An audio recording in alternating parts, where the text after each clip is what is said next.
Hello everybody and welcome to another Donger deck discussion, and this time I'm taking a deck that has been called Aurelian Soul, Ramp Aurelian Soul, but nobody actually puts the guy kind of makes it all happen before Ace All gets down, and that is the amazing Trundle.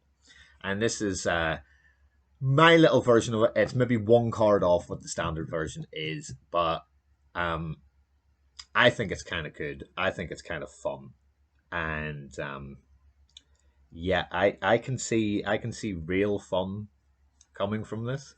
So it's also a deck that and a champion that I haven't used yet. So let's go into the deck and see what it is. So if you haven't heard of Ramp Asol or Ramp Targon or whatever the hell it is that they're calling it, this is the deck, and it involves around two champions. It revolves around Asol, who is absolutely everywhere. This may as well say round end. If your allies have 20 total power, you win the game, because that's exactly what happens. Fantastic champion, really, really good. And he's a dragon. Come on, man. So what do you pair with dragons? Well, this is a ramp deck, okay? This is Asol ramp. And they actually become a little bit more professional about all this thing. And we have Trundle, and there is the big bad boy himself. Let's look at his full art. Hello, you.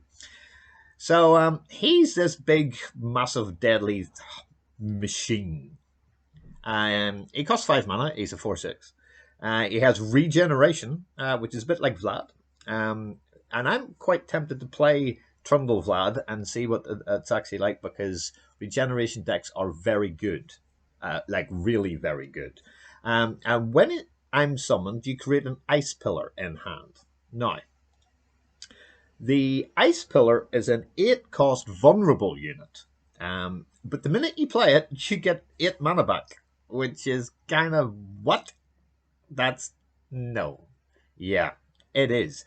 And when you play it and round start, give the strongest enemy vulnerable this round, which can be really helpful for getting rid of things like Aurelian Soul on the other side of the board. Because every time they put out a bigger, beefier thing, that's what kind of happens. His spell is the Ice Quake, which is also in this deck. All units -3 attack, and then deal 3 to all units.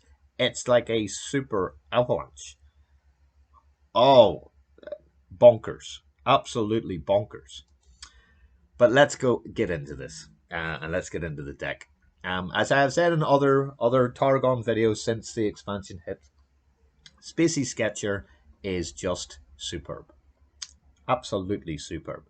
If you're not running the Daybreak package, then SPACEY Sketcher is 100% a auto include as a 3 of. When you discard a card to invoke a Celestial card that costs 3 or less, then you kind of want Celestials, and that's kind of good. He is a brilliant 1-drop. He does so much stuff. He just gets you something decent for the really early parts of the game where you need something to come down at the end. Because we are running in the 2-drop spot just a spell. So, not very good. But the fact that SPACEY Sketcher will give you a card that costs 3 or less, so like 0, 1, 2, 3, Sketcher gets you your turn 2 play. But if you don't have SPACEY Sketcher in hand, you have nothing to be able to play on turn 1. Obviously, you can't afford anything else on turn 1. But Troll Chant is kind of interesting later on in the game, because it will keep stuff for you alive and probably kill a unit in there. And it's also burst, and it's very cheap at only 2. This is a very, very good card indeed. Applicable throughout the game, very flexible, super, super good in most instances. Fantastic if you can then kill off a champion at some stage. I have personally killed Diana and Leona using Troll Chant, so it's pretty good. One of the best cards in the deck and hugely, hugely important. This is the Wording Stones. And at the round start, you get an extra mana gem this round, which is ridiculously key in later rounds, because we will be playing big, huge amounts of spells. So getting the extra mana will allow you to get your Troll Chance off. The next card, Avalanche. The best thing about this entire deck, in my opinion, is getting Wording Stones out. Because if you put that out on 3, you can legitimately and very, very safely Avalanche and deal 2 to all units. Because this is your reset the board trigger. This is your ruination for under half price. Most things will die to this. Avalanche is just too damn good not to run 3 of. To be able to do 2 against anything like a spider deck or an elusive deck or anything silly like that only runs like 1 and 2 health, they are dead. It's excellent against Nightfall decks. Avalanche is, again, an automatic 3. But then, so is this, and this is a brand new card. This is Troll Ravager. So when you summon this immensely blue beast with very big teeth, if you behold an 8-cost card, he gets regeneration too. And that's pretty damn good, in my opinion. And this would be a card that I would put in my Trundle and Vlad deck, because he gets to regenerate, which means with 5 health, he's a good beefy unit. Things are looking kind of good. And because in my Vlad decks, I like putting beefy units in with 5 health, to be able to get this and play it, that's pretty damn good. Now, behold, it's pretty much that you have something in play or in hand. Now, we're not really going to have this too early, but you will get the behold when you drop him down, because then you get this, which is fantastic. So we need 8 drops, 8 mana drop cards, and we can fill that out quite nicely. So the Troll Ravager costs 4. Even if you don't have the behold, he's still pretty good. We're running 3 of them. It's a common card, 3/5, pretty beefy indeed. And then the next 2 spells are pretty much huge and need to be played in the correct order, the correct time when you are playing the game. Catalyst of Aeons is becoming a huge meta staple if you can run Freljord decks. Catalyst of Aeons is just fantastic. So you get an empty mana gem and you heal your Nexus 3. Now, yes, it costs, it costs 5. But that is a really damn good card. To be able to heal for 3 is like a Kindly Tavern Keeper. It's excellent. Now, the Kindly Tavern Keeper also gives you a 3/3 unit who can also heal something. But the fact that you get extra mana gems as well, and it's burst so it can't be stopped, is pretty decent. It is really pretty decent. Into one of my favourite cards in the game.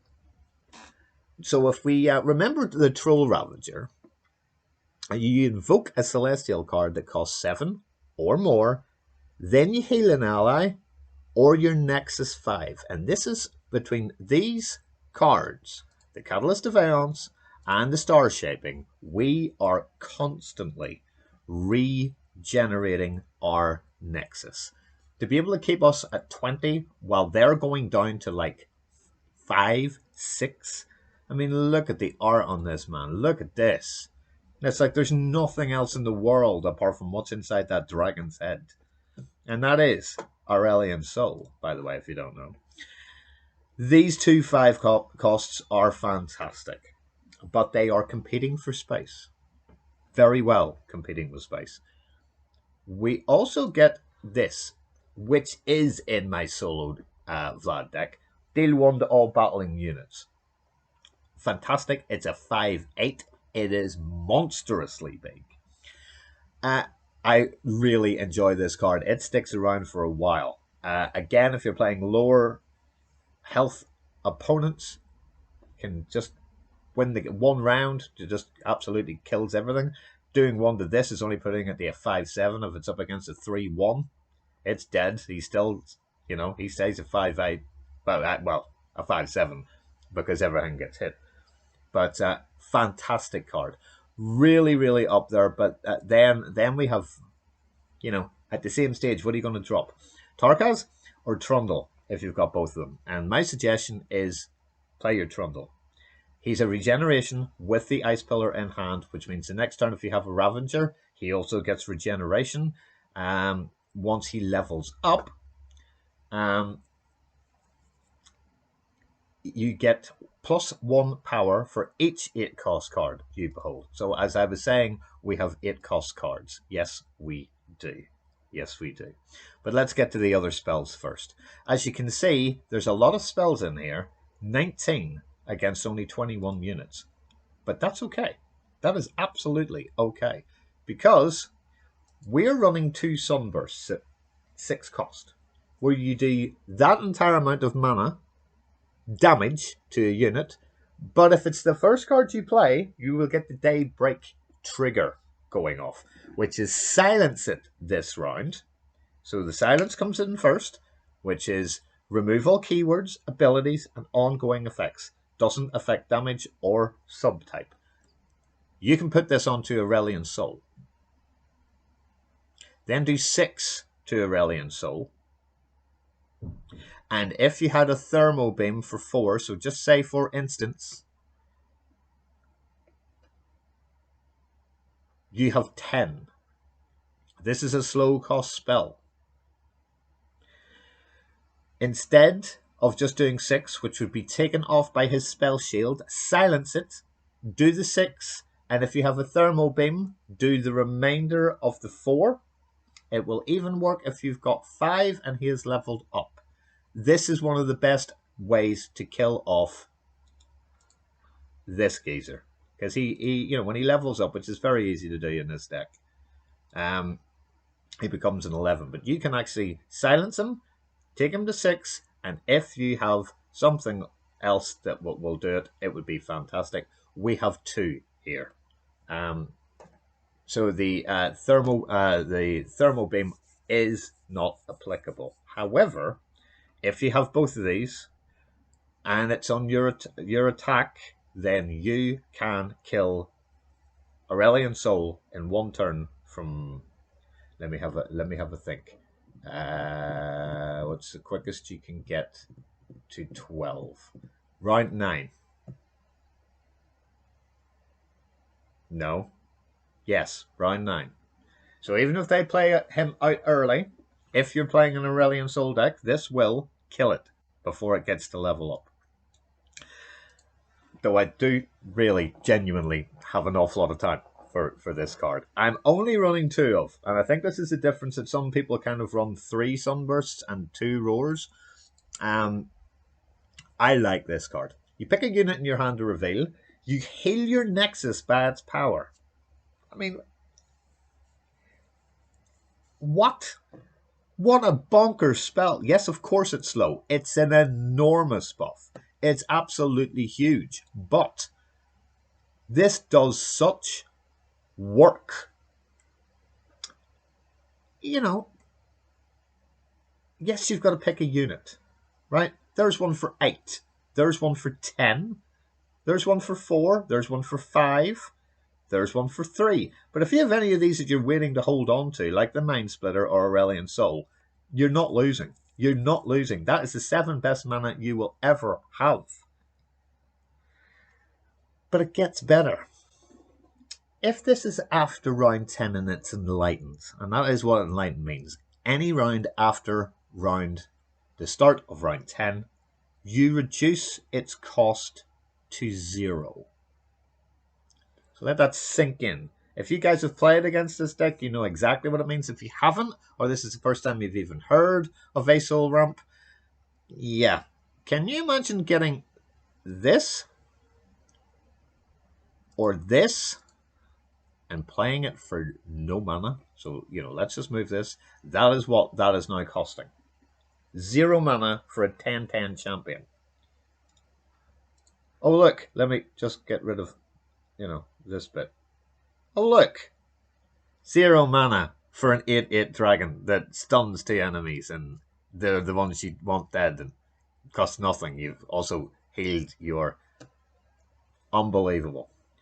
So when we look at something like this, we have got 9 cards that cost more than 8, and we also have the Icequake too. If it is all gone horrendously wrong, Icequake will pretty much reset everything again, and that's your second ruination past Avalanche. The Mind Splitter will just take the 2 units you just want stunned permanently and take it off the board.